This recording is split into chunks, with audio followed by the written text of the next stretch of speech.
CO, Halito, how you doing, cuz? Hey, what's yo? Itamukula, what's going on with your cousin? Popping with your baby? I'm just ready for the discussion. Welcome everybody.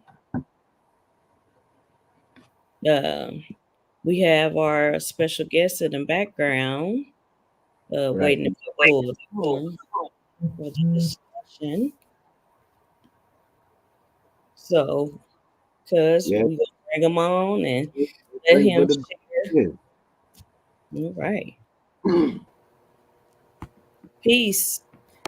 Ewa, pura vida. Hello, everyone. What's going on with your brother Dan? How you feeling this evening? Pretty good, pretty good. Ordinary Sunday here in Costa Rica, so it's pretty chill. Um, we just had a bit of a rain. Keeping an eye on that because we've been having a lot of flooding, a lot of issues with that. But for the majority of the part, we've been chill on that sense. Um, First, thank you for having me. I appreciate this moment, and hopefully we can expand the interconnection between natives, North, Central, South, and Caribbean in that sense. Yeah, Yes, it's very important. It's yes. very Thank you important. for coming. We appreciate you. And I appreciate you. So I don't know where would you like me to start or have a. I was gonna suggest to have a more um, you know, start with the basics and then we can go from there. Well, we want Yeah, you we to can go ahead. introduce yourself to the people and let them know who you are, what you stand for, where you are, what you do. Break down your bio real quick for the people. Sure. Well, my name is, I go by the name of Ditso. Ditso means in the language of the Bribri, which is a Chibcha language, one of the tribes here in Costa Rica out of the 8 that are here and that have been here for thousands of years. It means seed. The word Ditso means seed. Also, I'm originally, I, I'm born, I was born in Costa Rica, San Jose. From the very on stages of my age of my birth, I was adopted by a Costa Rican mother and a Venezuelan father. Um, the advantage of that was that I was kept within the boundaries of my heritage, and I was kept within the the cultural elements that surround Central America, and particularly Costa Rica. My father was Venezuelan, so that added into that cultural heritage. And what people it's important for them to realize is that there are a lot of similarities throughout the whole Mesoamerican region, which is Mexico, 7 countries in Central America, and then the northern parts of South America.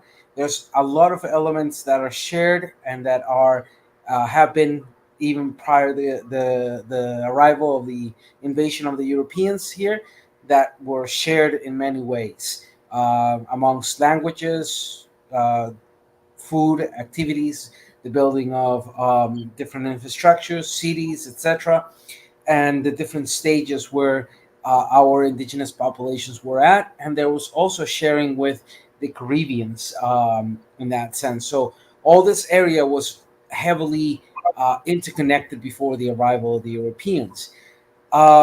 Just to give a perspective, I'm 42 years old.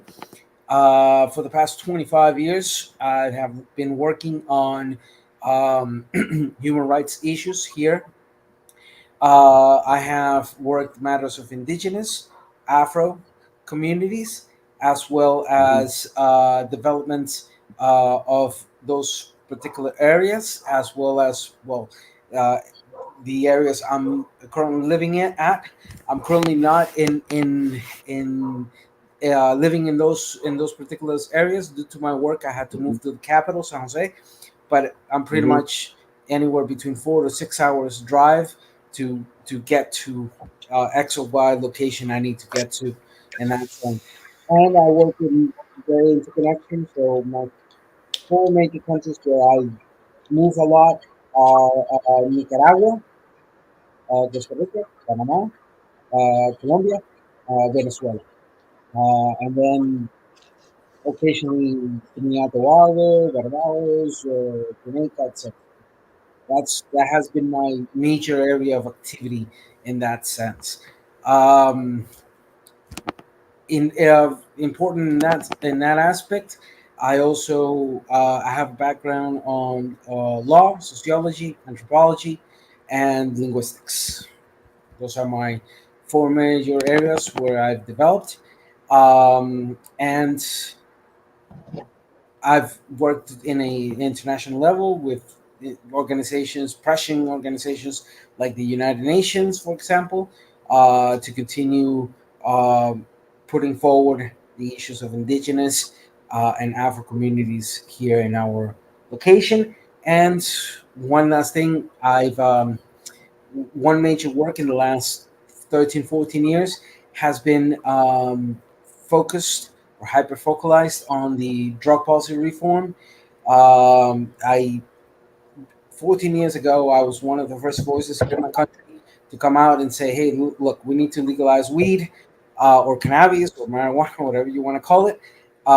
It took Mm-hmm. 14 years of working directly with Congress. We were able to get it legalized in a medicinal way. And now I'm working for a whole series of projects in my Congress, as well as Congress throughout the region, to promote the end of the war on drugs, change of drug policy, and continue working the processes of reparations that we have been, my communities have been doing for the past 200 years. You That's said what's up, man. That's yeah, what's up.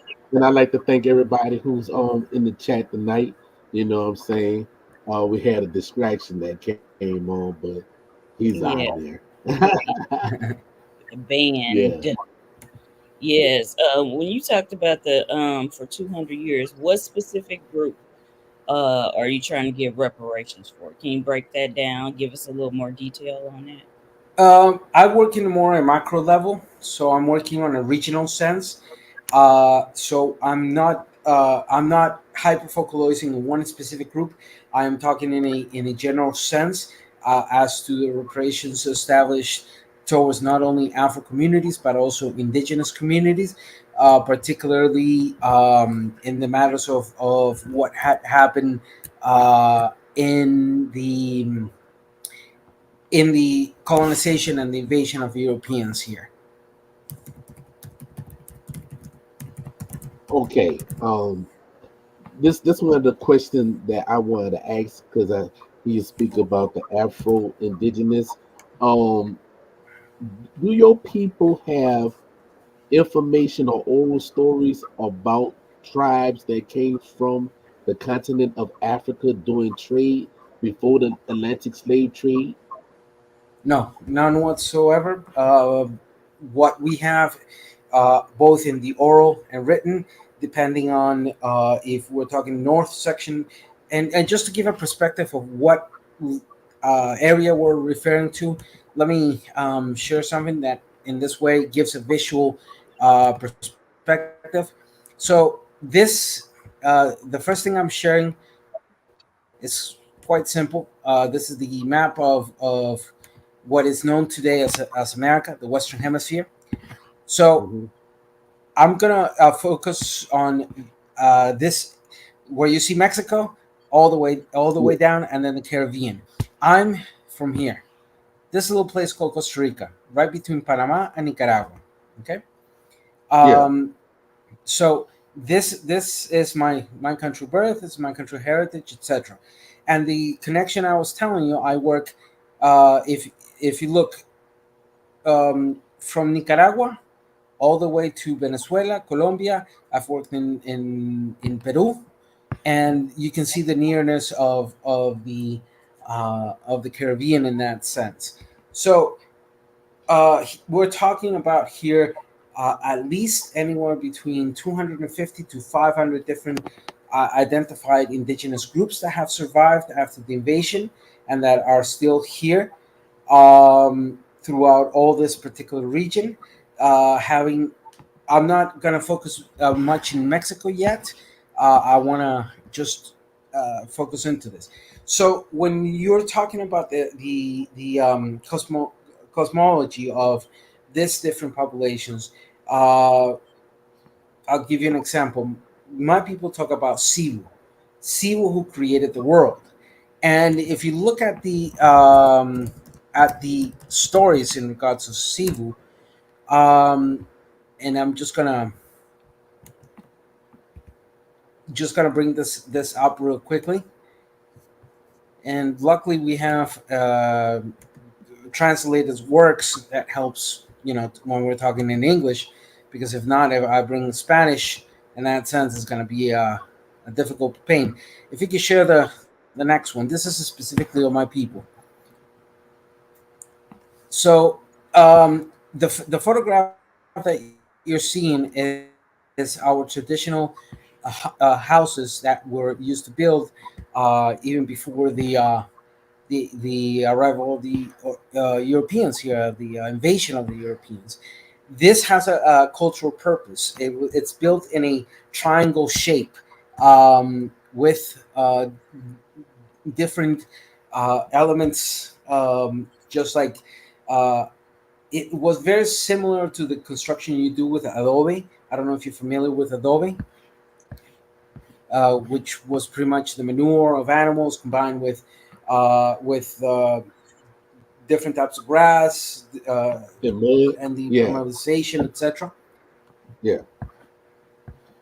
So here in this sense, well, this is from one of the English newspapers that it's mostly directed for visitors or people who are not speaking Spanish. But as you can see, well, Costa Rica is home approximately to 8 main indigenous groups, with the Bribri population being of the largest indigenous groups in the country, in the province of Limon, which is the Atlantic coast, deep into the southern Caribbean region of Costa Rica, near the border of Panama. And um, the name Bribri in Spanish means valiente. Translated to English means brave, courageous, or valiant. Um, and I wanted to bring this up real quickly. This is one of the typical, I don't know if you'll be able to hear it. We could play the video later on. But I wanted to show in this sense.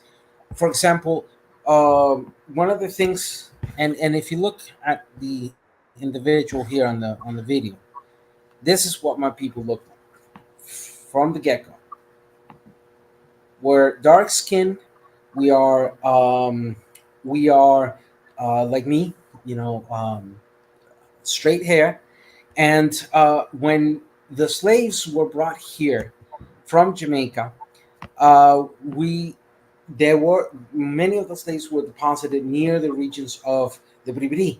So there was a lot of combination happening and had been happening for the past 600 years. And people, then the phenotype started changing um, to that mixture of Occidental African and the indigenous Bribri in the example of my country. Um, it however, what's interesting of my area is that about 50, 60 years prior to the start of the independence of what is today United States, there was a revolution, an indigenous revolutions led by Pablo Presbere, which thankfully was victorious, and we were able to uh, get back land from the Spaniards. It was today that that individual, that indigenous leader known as Pablo Presbere, was is known as a national hero. So there's that example in my country of us fighting against the Spaniards and winning and taking back land, which then made that area of the southeastern, southwestern section of our country a sanctuary for the Bribri, and that's how they were able to survive in that sense. So to answer your question,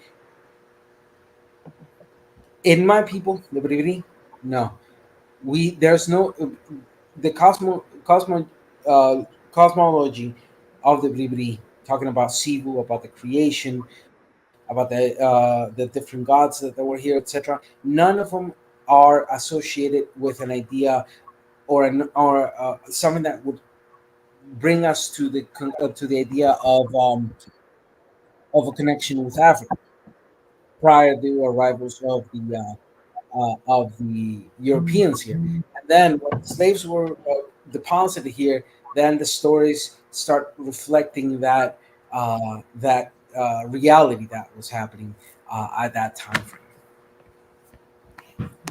So I got a nice mixture going on down there.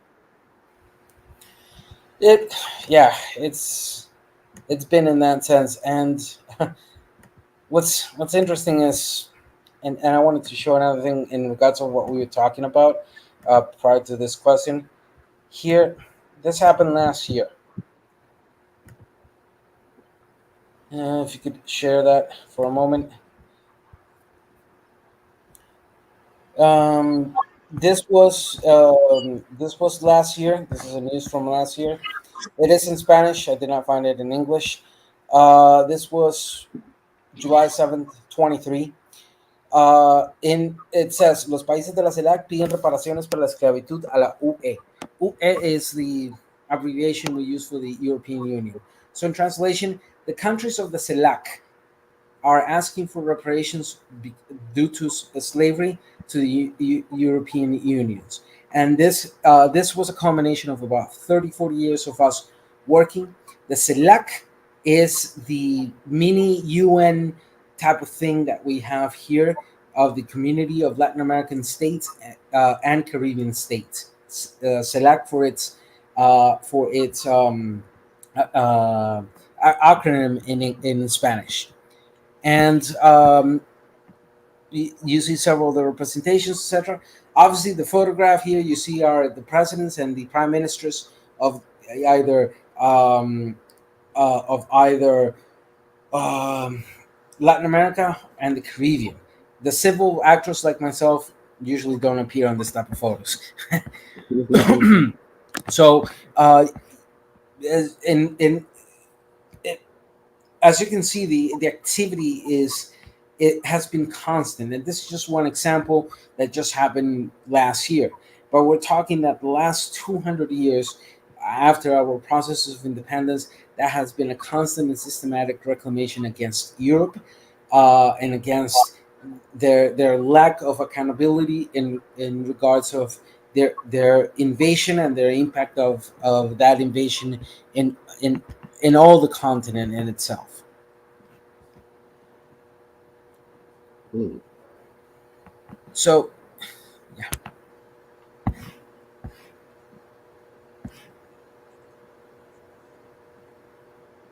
And hold on. I wanted to bring this up. Before I do that, there's something else I wanted to share. Um, so we go back to a point of beginning. All right. So what I'm sharing right now is a basic map that shows what is Latin America minus right now the Caribbean. I'll bring in the Caribbean in just a moment. But this is the distribution of populations of indigenous. We see, for example, Mexico has one of the biggest populations of indigenous at 9.5 million. That's This is the data of about 10 years ago. Numbers have changed a little bit, but just to give you a perspective. Belize has 38,000, Guatemala 4 million, Costa Rica 63,000, Panama 285,000, Ecuador 830,000, Colombia 139,000, Venezuela 534,000. The combination of the Guyanas is close to 80,000. Guyanas between Guyana Suriname and Guyana Francesa, which is this little three countries right there. Brazil has an estimated 734,000, but that's disputed. There's opinions that there's anywhere between uh, 2.5 million to 5 million indigenous. Then we start seeing the Andino area, which is on your left, which is Peru, Bolivia, Ecuador, and partly Colombia. This is the area where the famous Incas originate from. Um, and then you see the Paraguay, Uruguay, and Argentina, which has 600,000, and Chile, 692,000. So, as you can see, this whole particular region, and I'm zooming in, avoiding a little bit Mexico right now for a specific reason. This whole region outside of Mexico and towards the southern section of the continent was heavily populated. In fact, on the fourth trip of Columbus, he had, uh, you see that little white island right at the end of Honduras, the S? Yeah. That's Yes. Jamaica Yes. right there. Up on it, that's Cuba, and then to the right, that's Haiti and República Dominicana, and then you'll see towards Puerto Rico. And all this part of population, when Columbus arrived, he arrived on his fourth trip to this whole. Just locate yourself right below the the 38,562 Belize, right there below. When Honduras starts, that little curve, he went all around there, all the way to the south, and reached Honduras, Nicaragua, Costa Rica, and then he did almost halfway to Panama, and then he jumped into the northern section of Colombia. So basically, when he arrived here, which was about 13 years after his first trip, he met with the Bribri. So he landed on Atlantic coast of this region that is known today as Central America. And the stories of the Bribri is that they knew a demon had come, and they had to be they were caught off guard to a sense, but then they started getting ready for war. So they started preparing for war at that moment, and we're talking that this was 1513, and from well, I don't normally use Gregorian, but for today's conversation, I'll make it easier. I use the Holocene calendar, but that's different. Uh, from 1513 approximately up to 1710, it took the Spaniards 30 to 40 years to colonize Nicaragua, Costa Rica, and Panama, to the ones that had arrived here. And it cost them hundreds of men. It was difficult because all this region is it has heavy mountains. It's a very uneven terrain. Um, and by the time they arrived here, all this section was pretty much tropical forest. Rainforest. Uh, Yeah. yeah, mainly rainforest, etc. If you look at the south part of Colombia, that's where today's modern day area of the Amazon started. Now, that today is considered the Amazon region, which includes parts of uh, Peru, Colombia, and well, obviously Brazil and parts of Venezuela. That whole area was actually extending all the way um, up to Nicaragua and partly Honduras. So all this area was pretty much rainforest. So it was hard as hell for them to advance, to establish, to colonize, etc. And in the first 30, 40 years, then they started doing small colonies, eventually growing and growing up till the 1700s, when when by that time they already had about 150 years of bringing African slaves here, and obviously the indigenous people had systematic guerrilla conflict with the Spaniards, incremental until the revolution of Pablo Pesvere, in that sense. So, Okay. let me ask you this: when it was bringing in the African slaves and they actually mixed in with the indigenous people, is there anything as racism down there amongst y'all, or no? Oh yeah, no, I mean, look, the issues of racism, especially modern day in Latin America, are something that are constantly being worked and constantly being attempted to be changed. There are three forms of you would call ethnical conflict, mixed with racism, mixed with also xenophobic stances. So the major problem that you have is, for example, the lack of recognition, especially for Afro communities, in the stance of, they're also part of the history of Black America, of this concept that was in English established in it. That begins with a whole process of how the internal racism. I'll give you an example. The population of Afro communities in Costa Rica were forced to learn standard English. They were not allowed to speak their Creole, and they were not allowed to enter into the capital, San Jose, until 75 years ago. Wow.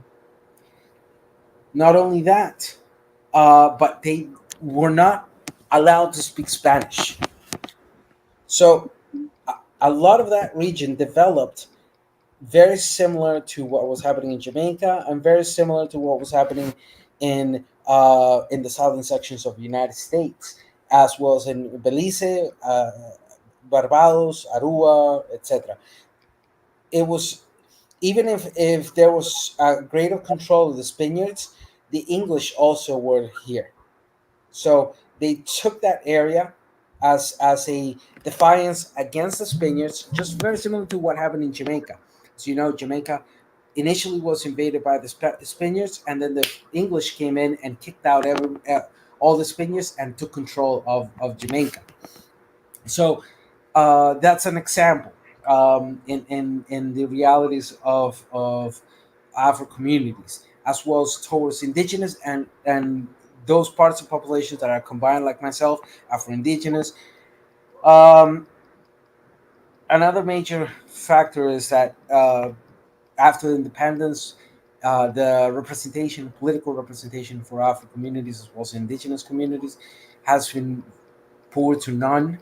The examples of what happened in Bolivia with Evo Morales, the election of Evo Morales, was an example. Um, whatever criticisms we may have in regard to Evo Morales and his administration, we saw it recently with the election of Pedro Castillo in Peru, another indigenous who was elected president and then kicked out. Um, and here, just 14 years ago, it was the first time we had three Afro descendants in Congress, and we had an Afro descendants woman in vice president in Costa Rica. Yeah, So I saw that. political representation, modern day political representation, is still lacking, and it's still very hard. And the other issue is the exploitation of racism from the United States towards our areas, that contributes to the already internal racism, the already internal cultural racism and xenophobia that experience inside our nations. In the figure of the war on drugs, and how the war on drugs has impacted very specifically regions of indigenous and Afro communities. Yeah, when you were saying that some of those slaves, now I know some Jamaicans, they have stories that a lot of them, their origin is they're Taino, and they're different uh indigenous tribes, so they're dark.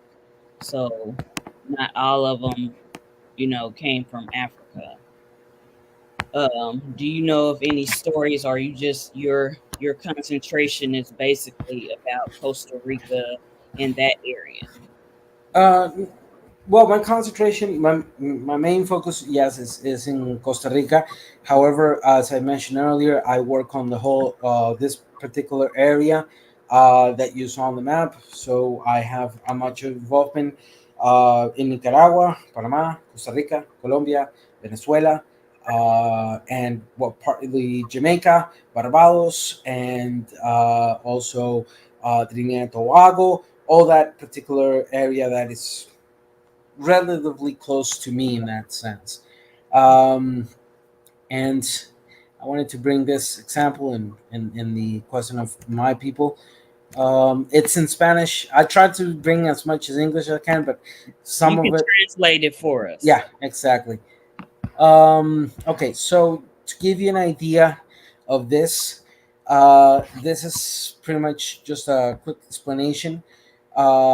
Pueblos indígenas in Costa Rica, or indigenous populations in Costa Rica. We have 24 clear territories of indigenous populations. The 8 tribes in Costa Rica are the Cabecar, Nagbe, uh, the Burunga or Brorang, the Bribri, the Brunca, the Maleku, the Chorotega, and the Huetar. And Chorotegas are shared with Nicaragua. Nicaragua also have groups of Chorotegas that are part of the indigenous of Nicaragua. So you'll see that, for example, the Nagbe Bugle is also part into this. Those numbers that you see right there, 94.3, 87%, 85%. That means the conditions of poverty that are affecting directly the indigenous populations in that sense. Um, and this is something very important that you need to keep in mind in regards to Latin America. We do not work in the same way of the United States. We don't have blood quantum. Um, Even if there are federal governments like Mexico, Colombia, Venezuela, Brazil, Argentina, the federalism, contrary to what happened in the United States, did not make any form of agreement with any indigenous population. And the many of us and those who came before me who were working these issues and so on, especially and particularly after the Second World War, we saw that utilizing the instruments of international law would give us stronger recognition and a stronger forcing of our governments to start to pressure and continue the pressure on attending our necessities, etc., as well as recognizing our autonomous and self development type of organization. For example, the most current law in Costa Rica is the 77 law, which is the indigenous law, which gives those characteristics and recognizes those 8 major tribes in that sense. And from 4 years prior to that, the ADII, for its acronym in Spanish in Costa Rica, is the Comisión Nacional de Asuntos Indígenas, or the National Commission for Indigenous Issues or Realities in that sense. We also work with the MNICR, which is the Mesa Nacional Indígena de Costa Rica, or the National Indigenous Table. We also work with the FRENAPI, which is the Frente Nacional de Pueblos Indígenas, which in translation is the National Front of Indigenous Populations in Costa Rica. Then we also have the Red Indígena Bribri Cabecar, which is the RIPCA. The RIPCA joins two major populations of indigenous, the Cabecar and the Bribri together, because we live relatively close to each other. And then we have the Nagbe Association of the Pacific that also works alongside with Panama population and alongside Panamanians. And finally, the Asociación Regional Aborigen del Diques, which is to the northern section of the country, which is the Aradiques, which involves the Burunca, the Chorotega, amongst others, the Maleku, the Chorotega, the Huetar, and the Broran or the Buruca in that sense. So we have a lot of organization uh, towards how we work this out. And it's not something isolated to Costa Rica. You'll see it in Colombia, you'll see it everywhere. But obviously, because of our relation to the governments that we have, funding is difficult. Death threats is something daily. We are having land grabs like for the past more aggravated. We've seen that more aggravated in from the end of the Second World War up to today. However, that in the last 200 years, it was systematic. The constant attempts of land grabs, etc. Just recently, well, obviously, throughout all Central America, we have enough stories uh, of indigenous leaders, especially women, being murdered because a lot of our populations, and it's something very interesting. I've seen this in a very standardized way. Pre-colonial time, our leaders were women. The majority of our indigenous groups were matriarchal, not patriarchal. Mhm. So the leaders and the decision makers and the ones who regulated society at before the arrival of Columbus were women. Wow, that's I powerful. like to say peace to those that's coming in the chat. Thank y'all for joining in. My nephew in the building, Valley Origins. We got cousin Hasiola in here and everything. And Yeah. do you also think that Catholicism also played a part in it? Because I know basically Central America and South America is heavily Catholicism. Yeah. Just so everybody knows, I'm an atheist. I even tattooed it here. This tattoo, I don't know if you can see it well, but it's kind of like this. Yeah, we see that.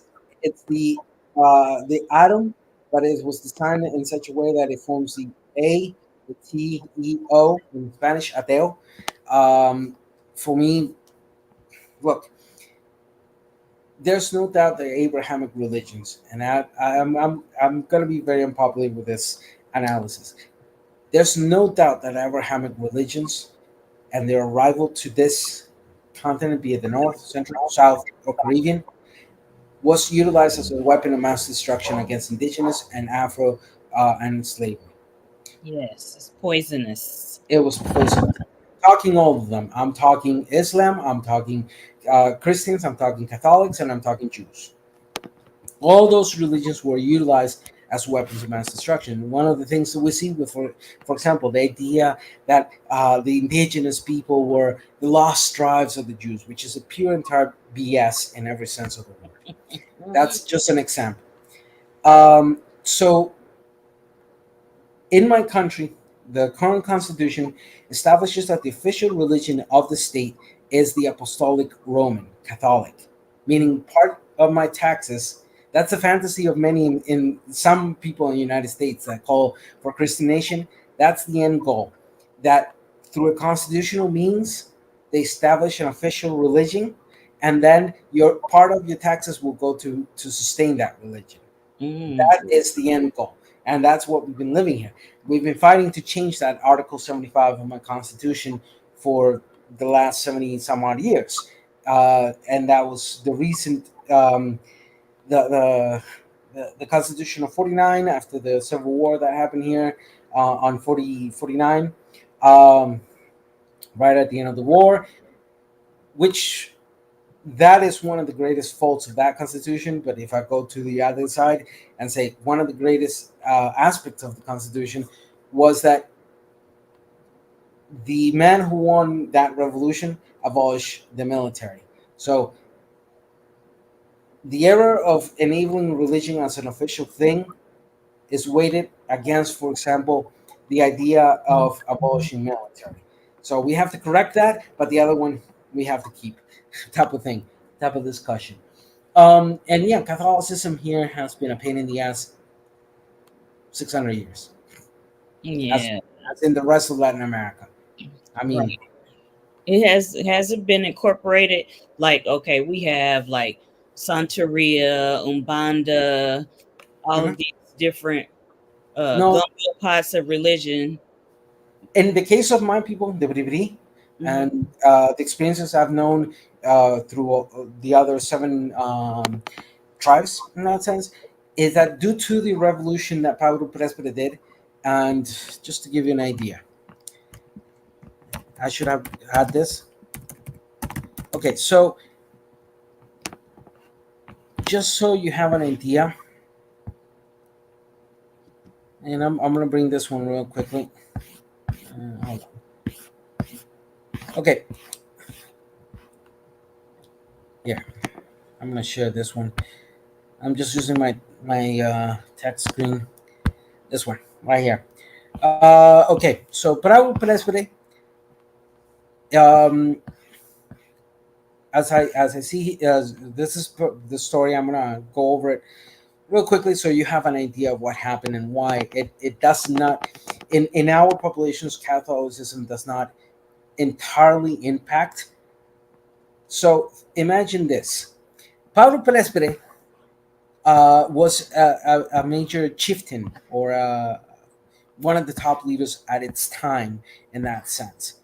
Um, he's known as a national hero.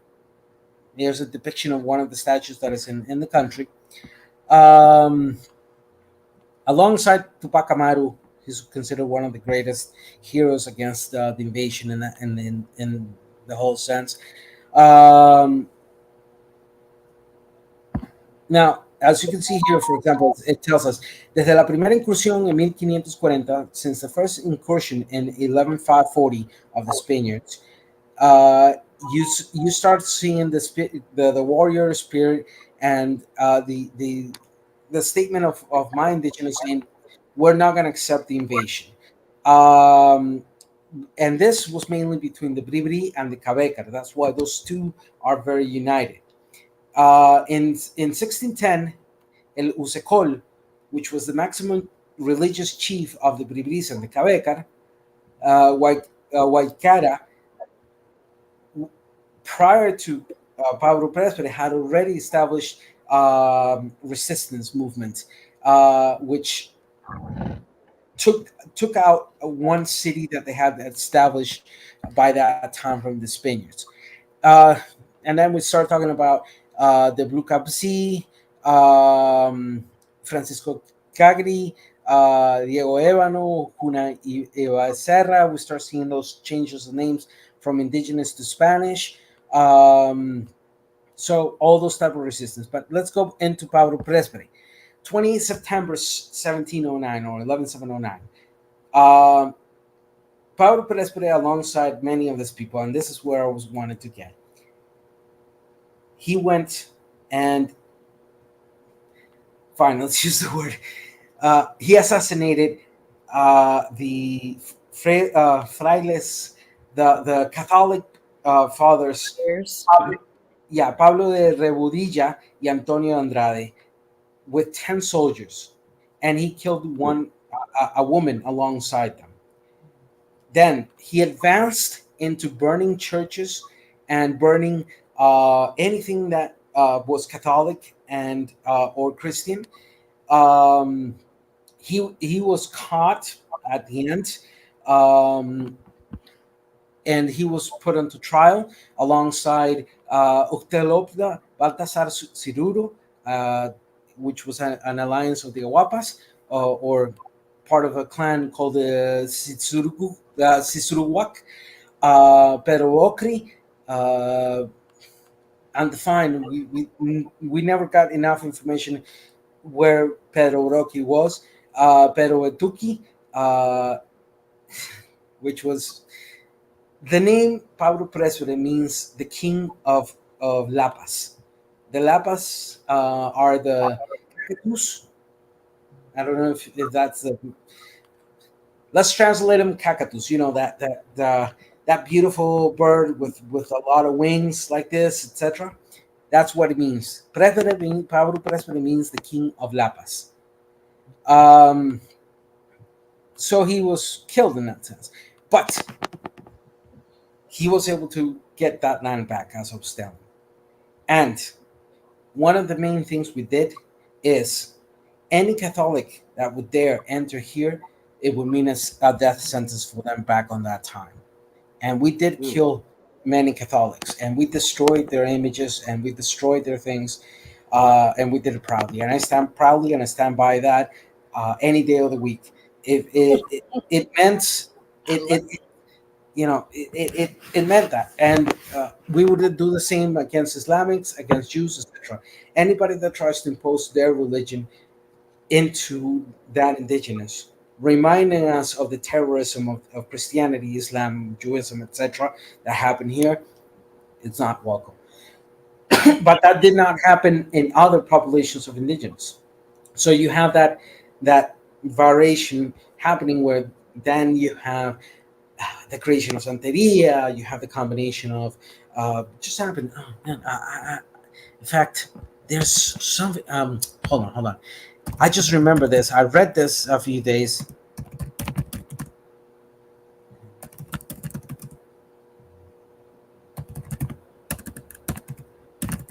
So in Brazil, there. Hold on. What was her name? Okay, I have to look it up again. But in Brazil, just recently, there was a singer, a beautiful singer with Afro community. There's a form of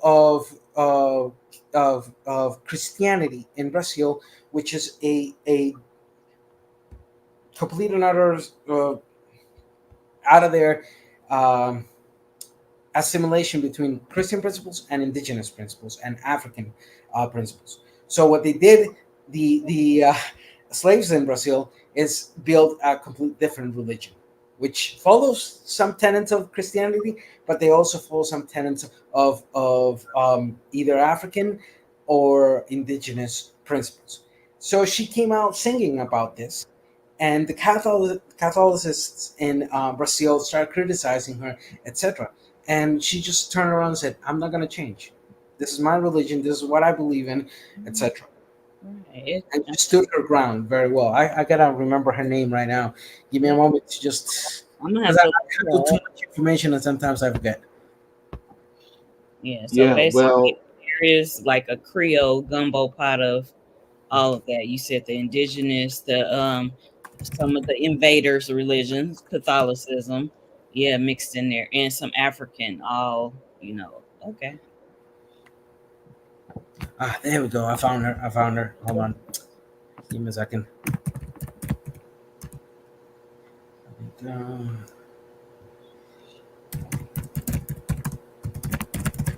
Here we go. well, you Found did. her. Okay. Here we go. This is what I wanted. I knew I handle too much information. Sometimes I just need to scramble my brain real quickly. Here we go. And I found it in English. Okay, awesome. Mhm.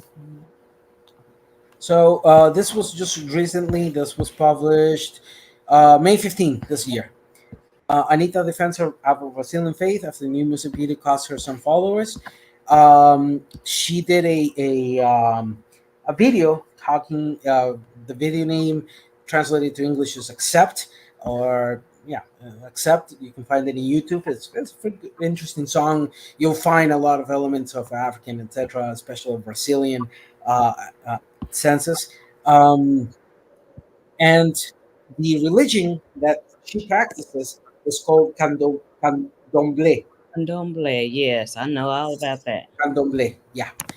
And she was presenting candomblé in that video, and then the Catholics went haywire in that sense. So yeah, this was another example. Thankfully, I remember her name, and uh, I was there. Yeah, Yeah, that was the bad boy for three. yeah, I love it. With the linguistics, you were talking about that you do some work with linguistics.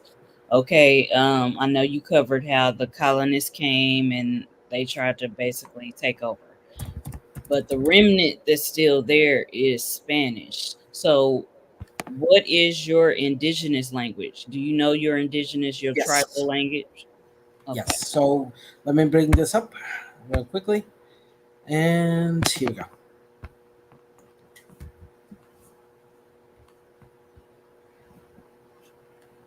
Okay.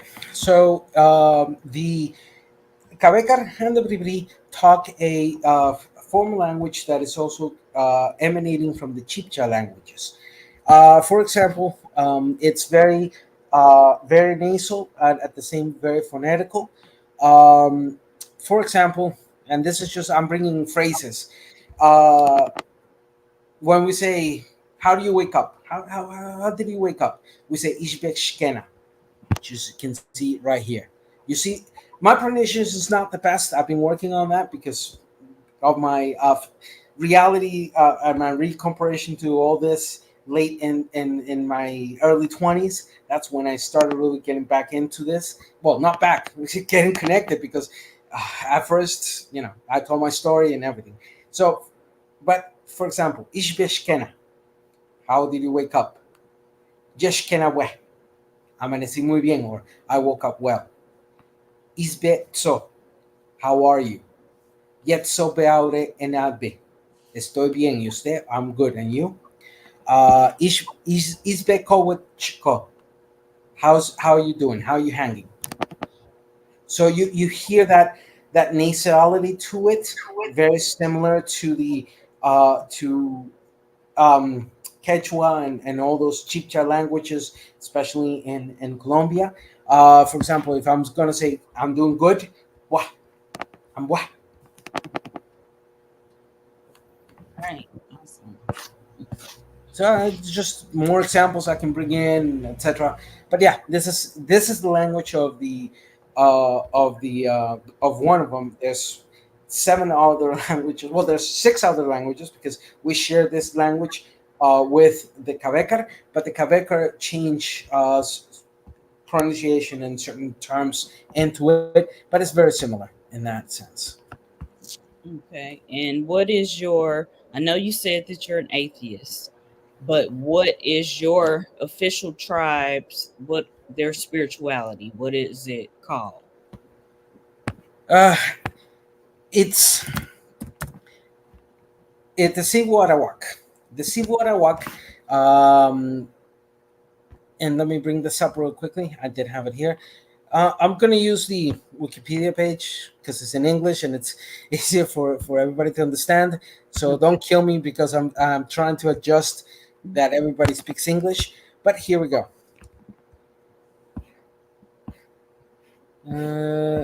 Hold on. Kinamontalamanca. Where is it? Hold on. This was just the explanation of the. Let me bring the cosmology real quickly. Let me See. okay, let me get it. Here we go. All right, let me get it. I knew it. I only had it in Spanish. Damn it. Okay, well you can translate for Yeah, I'll translate. So the Siwarawak, this is the religion. I'm going to go over a little bit of the cosmology, so everybody would have an idea. me. Okay. Okay.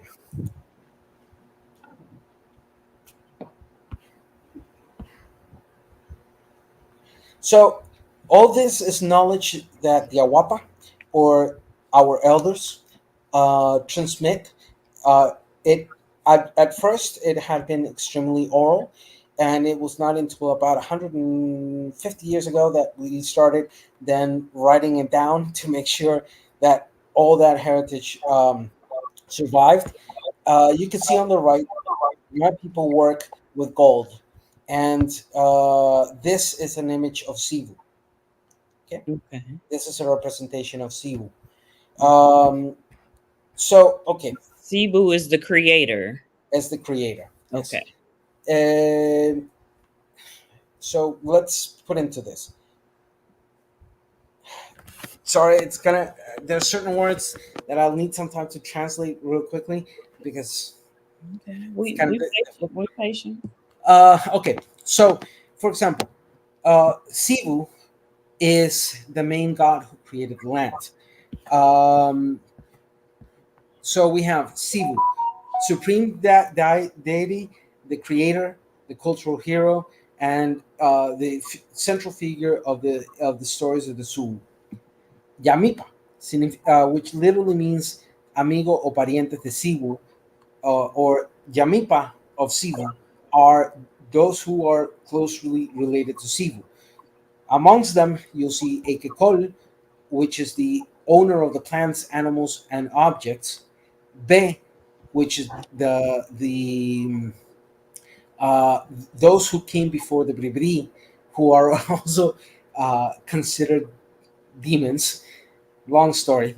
Ditso, as you see here, that's my name. That's the thing I'm carrying right now, the term I'm using, which literally means seed.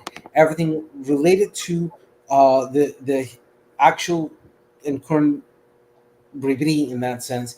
Iji, which are the objects, and the ka on ko. Okay? So, Sivu, the word Sivu, its translation means Dios, God. That's it. That's the translation of the word Sivu means God. Okay, um, so he's the one who creates a world and shapes the world. He's luminous and of great physical attractiveness. Has a great mind and is very agile with its mind. Sivu has no gender. It's an it, not a he or a she. Okay. Uh, we talk that it Sivu is kind of like this hero and liar at the same time. So we recognize that duality into it, very similar to Eshu of the African mythology, um, but we have no relation to Eshu or anything in that sense. um, so at the beginning, the Sorbaru were the controllers of the land after it was created. It was a race of demons at the behest of Sorkura. Sorkura had a son, a descendant called Siwokomo, who was a shaman who worked with the spiritual sense and was able to handle something that is known as the magical stones. Um, he those magical stones. One day, Siwukomo lost one, and that stone is was actually Sivu, who then freed himself up in that sense, and um, it's a whole story in that sense It's to kind give of you that. like the Orishas, the Loas, the Very Kabaklos. They much. have different stories that It describe. has very a lot of similarities into that. Um, Los Aguapa. That's why you hear me say agua at the beginning, because agua means um, it means it's hello, but it's also related to that spirituality and that connection of spirituality in itself. Um, then we talk about the physical world, the spiritual world. We also had there are the agua are uh, a lower class than the Usucolpa.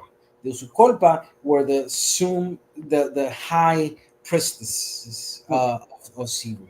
So you had the Usucolpa and you had the Aguapa. The Aguapa were the responsibles of continuing the story in that sense. Um, rules that this God gave us. I mean, I'm going real fast. There's a whole series of Right. elements, Just beautiful stuff, but I'm trying to go real fast so I don't tire anybody. For example, the Awapa, the rules for the Awapa must never kill nobody and must never deny their services as medicine doctors. The Awapa must not be one of the rules is the Awapa must never be mezquinos. They never must be arrogant. They must never be uh, thinking themselves superior or anything. The Awapa can only heal by night and outside of the home of whom they're healing. Other things is, for example, rules that Sivu have given us is that we must respect the elder and protect the elder. Um, the responsibility of all new generations is to provide the end journey of our elders as best possible, always giving them the best death possible. Back in the day, that death, depending on what era we were in, that death would mean either a peaceful one or a good death, a death uh, as a warrior, or a death as a agriculture. It although it would return back to the earth in order to give us the food in that sense. Um, Now, at that time, there were about 10 different clans. You see that this Sivrivak, the Saberivak, the Ururiwak. You see that termination we use a lot, the wak wak. Those That termination also refer to the different tribes. Just to give you uh, certain ideas, for example, the Kavak Wak was the clan of the Quetzal. The Korkwak, um, it was the clan who had under its responsibility to assign the Awaps and also those who sang. So their responsibility was to name the doctors and the singers, to say it in that way. Then, for example, we had the Sinichawak, which was the clan of the rubber tree. Yes, we have rubber tree was a reality here as well throughout the whole, pretty much all this area. Elements we share with Mexico is we are sons of corn, we are sons of chocolate or cacao, and we're sons of the beans. So that's an interesting criticism. Corn, cacao, and beans were not only found in Mexico; they were found through Mexico all the way up to Colombia, Venezuela, and partially, in some senses, Ecuador. Throughout Nicaragua, Honduras, Belize, Guatemala, Salvador, Costa Rica, and Panama, this was land that was given in that sense. So that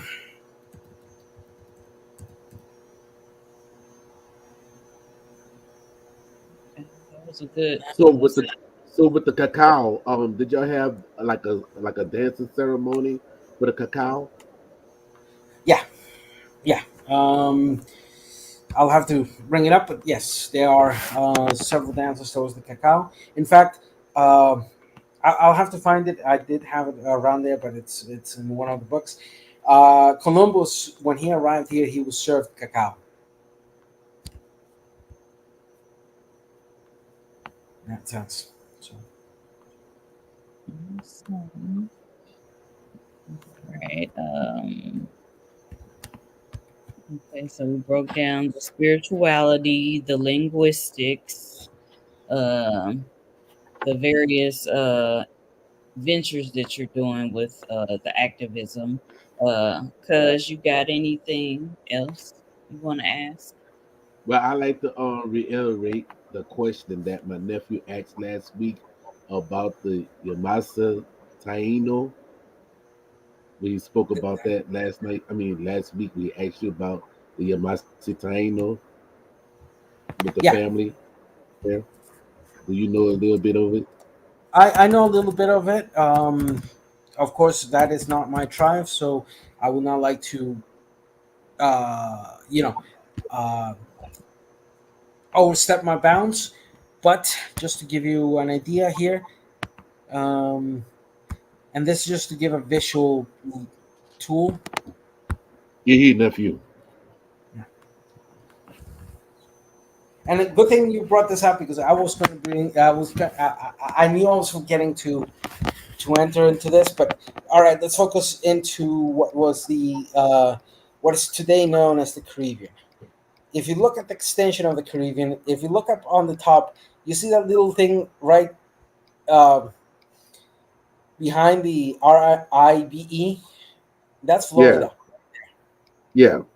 Then you have the Bahamas, which interestingly, there's a discussion that the Bahamas technically are culturally attached to the Caribbean, but these, if we could call it an archipelago of the Bahamas, is technically a northern set of islands more than Caribbean, but that's another discussion. As you can see, you had a series of different groups of Tainos. If we focus first on Cuba, the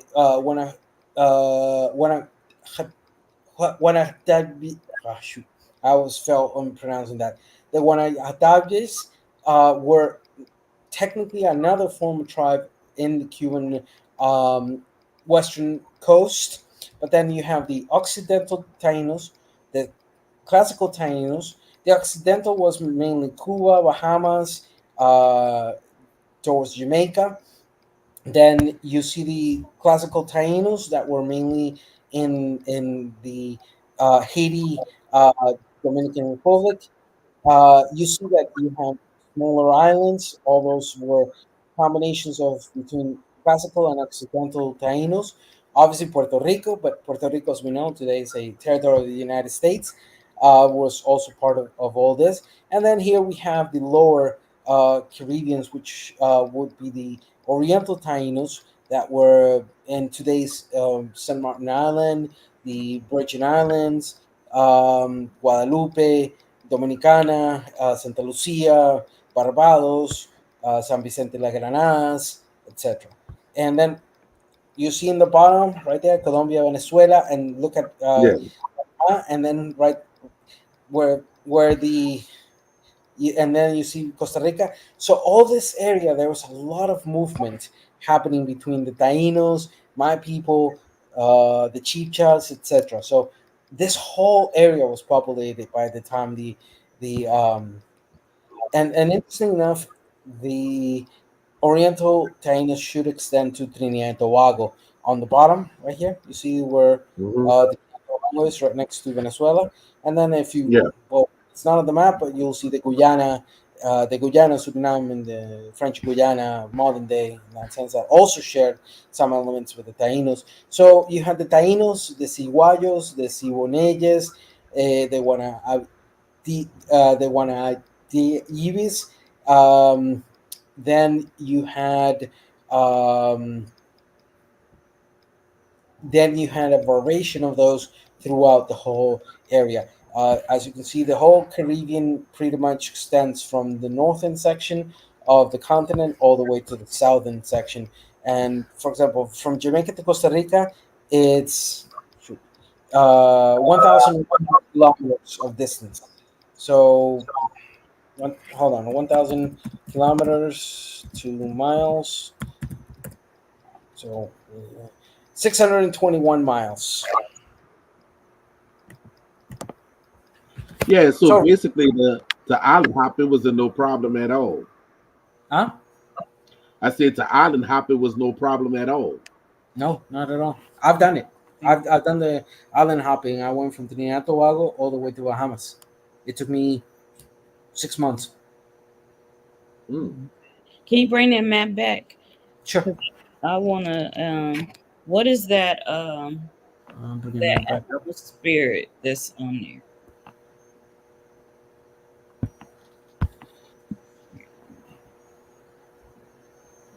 This animal spirit. What is that? Because I That's a puma. okay. I Yeah. just want Puma or Jaguar. you to Yeah. clarify Yeah. it for the people. So this explanation, and I didn't read it, but las tribus centroamericanas desde el extremo oriental del Istmo de Panamá hasta la frontera norte de Nicaragua were Caribbeans and Araucos, with cultural infiltrations and economic of the peoples of the north and of the peoples of the south, the Chibchas, and the Muiscas of the south. Um, there was some difference of the minor islands in that sense. We, for example, this little thing that you see there is a gold puma. I'm not sure if that's a design from either Honduras, from the Lemperas, or the Chorotegas in Nicaragua. I'll have to review that one because we're very similar in our designs, etc. We worked a lot with gold. Let me show you in that sense real quickly. Uh, there was also ceramic, a lot of ceramic, and a lot of uh, you know civilization construction. Let me see here. Mhm. Here we go. This is a beautiful example. This is from one of our museums. Let me pull it up real quickly.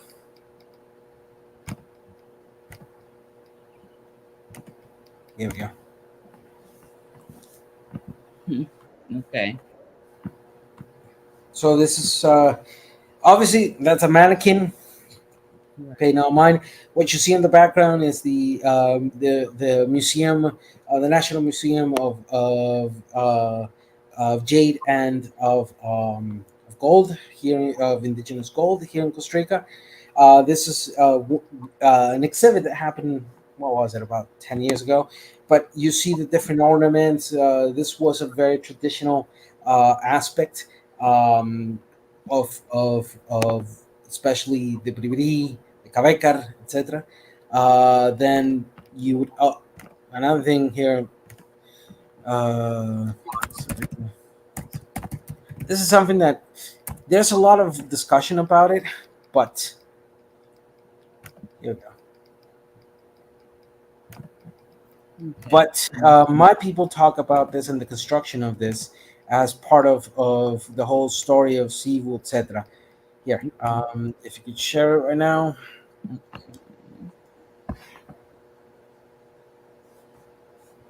However, the interesting part is that a lot of this were found on the Atlantic coast, not near my people, and this mainly are related to the Dikis culture, which is a Pacific culture of indigenous, which I know of, but uh, our relation is we're on two different coasts. I know of people who are of Dikis background. Um, so there were about 300 protospheres found in Costa Rica. That you see that photograph right there. Mm-hmm.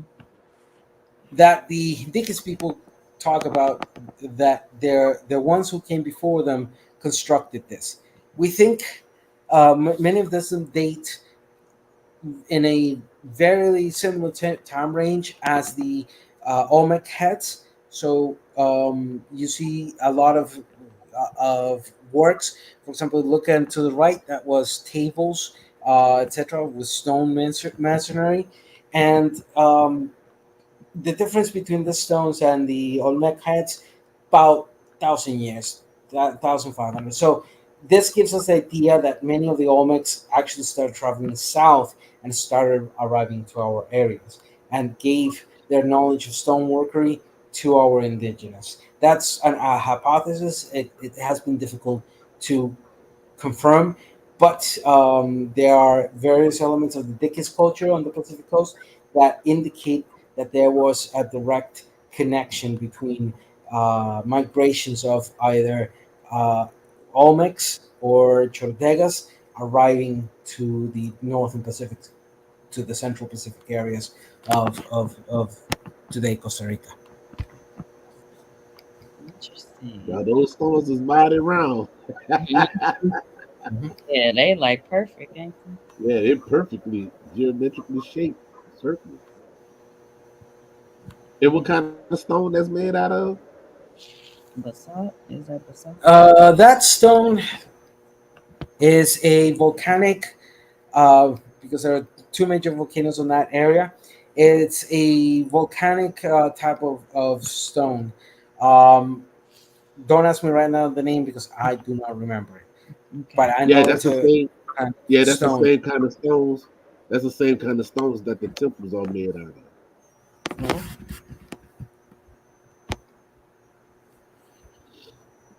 All right. Anybody got any questions in the chat? We thank y'all for tuning in with us. I thank you for your time. I thank you for having me here, and hopefully we can continue educating about the indigenous here in the Western Hemisphere, and combat those pseudo intellectuals who are trying to take over our conversations, and hopefully guide them to the correct perspective in that sense. So, what specific cause for any fight that you're doing right now? What is a specific cause that you want to focus on where our listeners they can maybe participate in, or they know family that is where you are and they can join the fight, so to speak? Um, one Two major ones that I'm fighting, obviously the change of drug policy and the impacts of the war on drugs. That has been one of my major ones. But the one that I'm very keen towards is the fight against land grabs in our country, especially from U.S. corporations or European corporations or Canadian corporations, etc. And I have that. I hold that very dear to me, as to how you can help or continue into it. I'll give a link in regards of the table, the mesas or the tables, etc., that then guide towards better how to contribute economically, or if you want to come and assist, etc. Those are the best ways. I myself, I'm a very independent type of activist, so my work is mainly a very political one. A very I have to be in Congress. I have to be uh, shutting down bad political takes, convincing Congress people to change or improve laws, as well as communitary work. Mainly just do I help clean the roads. I help cut those trees that need cutting, or those areas that rain has saturated and we have to start fixing so no mudslide comes over. Those type of things I also dedicate myself to. It's the manual labor, helping get making sure that we're receiving clean water, making sure we're receiving the necessary medicine, and also respecting the localized natural treatment, thousands of years old way of things that we did, those type of things. So I'll leave you a couple links, and if you want to share with the people, that'd be great. Um, Can you pull up one of the links and we'll share the screen? Give me a second.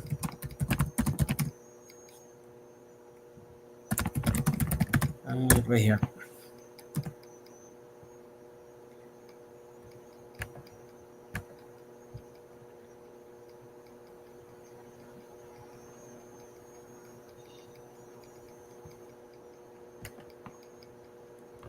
And here we go. So I was making sure it was the right. This is the one of the main ones. It is currently in Spanish. Fortunately, the majority of them. This is the Mesa Nacional Indígena. Um, and for those who have Facebook, you can follow the We couldn't table right see it. here. If you had something on your screen, I couldn't see it to pull it up. Did you just have something to Can share? you? Oh, It's sorry, in the I private shared chat. that wrong. You didn't share it. It's on the private chat. Yeah, I'm sharing on the private chat. And actually, I made a mistake. I shared someone the private thing. Let me share this. Is the indigenous table right here of Costa Rica, the Facebook page, which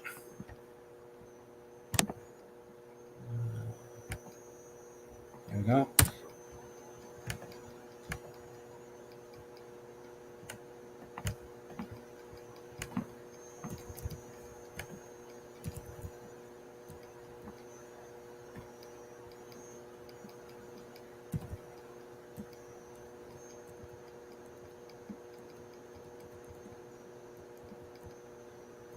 So through that one is one of the best ones to you know. Which one? That last one or what? Yeah, Which the one that I put Facebook one? Facebook. Yeah, Okay. that there. If you want to help, etc., you'll find the necessary links to then uh, donate or assist or whatever in which way you wish. And well, I'll be here around 2, and you can find me. I'll give out my email. Okay. Well, you do have my email, but Yeah. just We have the email, but this yeah, suffices us right here. This page Yeah. right here, yeah. good right here. So, and This if is anybody very wants good. to contact me for for anything, I'll gladly guide, etc. Just to be clear, I do not accept any form of donations. I work. I I always make sure that that goes directly to the official organizations to ensure that it goes towards our people. So I do not take donations. I do not take any money.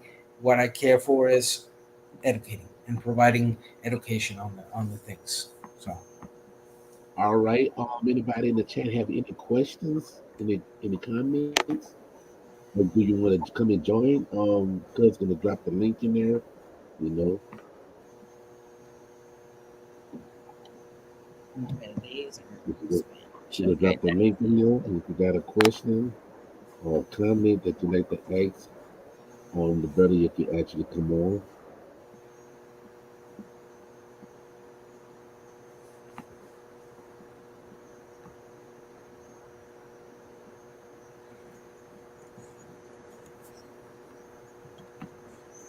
She about to put the link in the chat.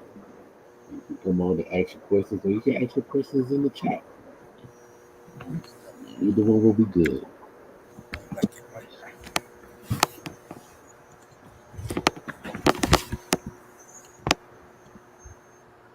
Yes.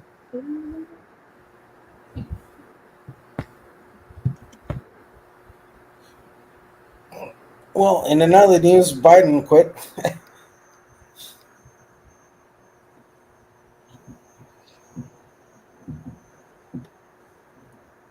And that's the chat for you to and come on and ask your question. and tell me a little bit about your what specific tribes are you from in the southeastern region of the United States? How has been Yes, your reconnection, etc.? yes. Yati Yamasi, meaning Yamasi people of the southeastern region. Um, we've been there for some time. Um, even through the last ice age, we have been there, and we also migrated south and came back up, and we actually had our green corn and everything that we bought up and everything. So we still in the southeastern region. Us in the Wale, with our family in the southeast. We also have um, the Timaquah, and you also have the Tequista, and many other nations that was also there, So um, we are still there. According to the South Carolina Slave Act, that they say any nation that was, well, anybody, tribes or slave that was in amity with the government was deemed extinct. So they called us extinct, but yet they called us Negroes, or they call us Seminoles, or they call us Creeks, and that was after the Yamasi War. And how's the how to ask this? How has been your process of reconnection towards those indigenous roots, especially in the United States, especially with all the issues that there are in the United States? Yeah, yeah. Well, the issue is heavily done with racism, because you have people that say, "Oh, you West African, or you're not federally recognized, or you're not state recognized, or if you don't have a CDIB card, you're not a native." Like, okay, well, what? Not our people, natives before the colonists came. So you actually have some tribes that actually took up the colonist idea or ideology of who's supposed to be who and everything. So that's what we deal with. We have those who were of Irish and German and of British and Dutch and Germans that actually mixed in with us, and now they um, principal chiefs or chiefs that have been elected under 5 civilized tribes, and those who did treaties with the United States and everything. So we're just sucking on the federal government penis. That's what I. But we actually autonomous. We don't get no funding from the United States government or from the state. We completely autonomous. And for example, how has it been in matters of sustaining the language, sustaining uh, the cosmology, etc.?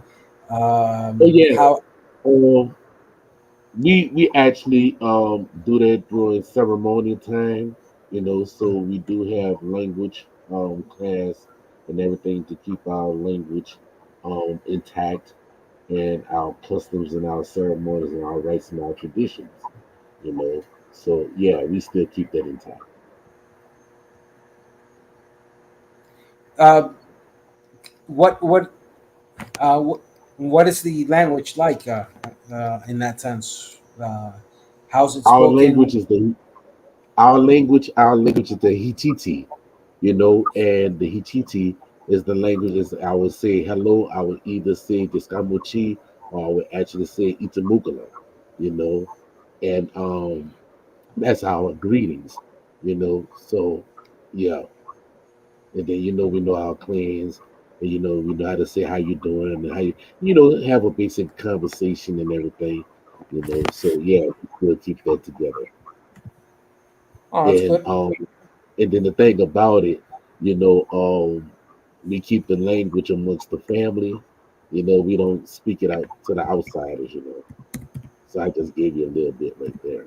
But like to really go in depth, you have to be around actually family to speak it. It is somewhat similar in that sense. However, people like myself, I met with my elders one time, and that's how the name Ditso came to be, because it was given to me by the elders. They told me that you are Hmm. Ditso, you are that sense, and actually, it's a name that is not given to anybody. Um, and